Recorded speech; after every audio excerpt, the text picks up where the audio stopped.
I would like to talk about the government's response to Israel's violations of international law in Gaza and revelations that I believe should be a major news story, but which, as far as I'm aware, has only been covered by one mainstream outlet.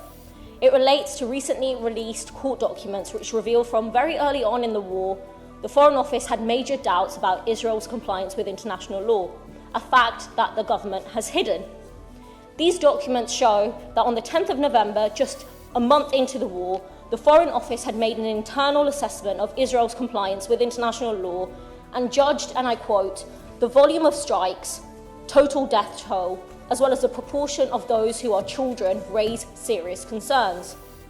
It went on, and I quote, His Majesty's government's inability to come to a clear assessment on Israel's record of compliance with international humanitarian law poses significant policy risks.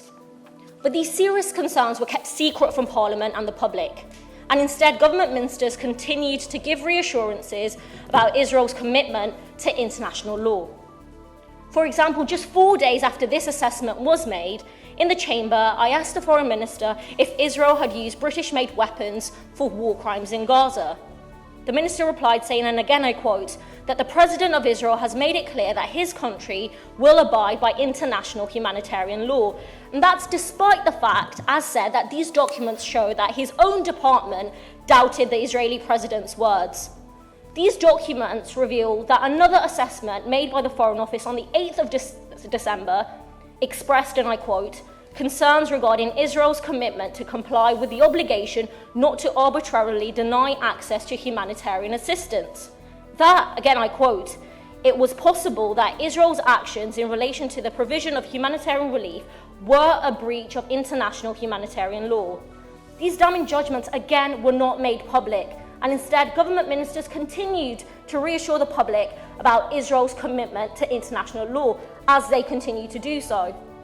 A few days after that assessment, these documents show that the Foreign Secretary, and I quote, decided he was satisfied that there was good evidence to support a judgment that Israel is committed to comply with international humanitarian law. And on that basis, he continued allowing arms sales to Israel. This is, of course, despite the fact that according to our government's policy and international law, arms export licenses should not be granted if there is a clear risk that they could be used in violation of international law. But this recommendation was accepted by the Business Secretary on the 18th of December, and arms sales to Israel were allowed to continue.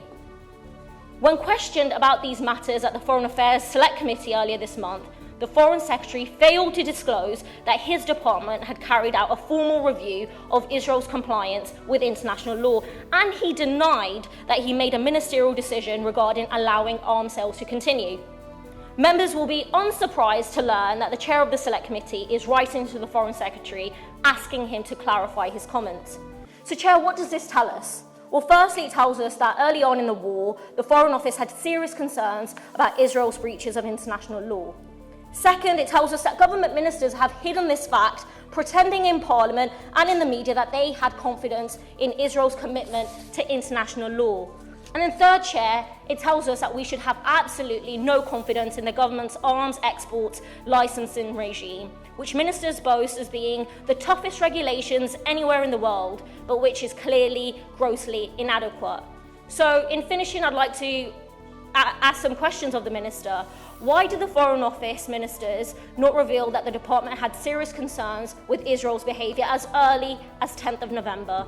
Was it because they wanted to give Israel the green light in its bombardment of Gaza and they thought that revealing this assessment would make that simply too hard?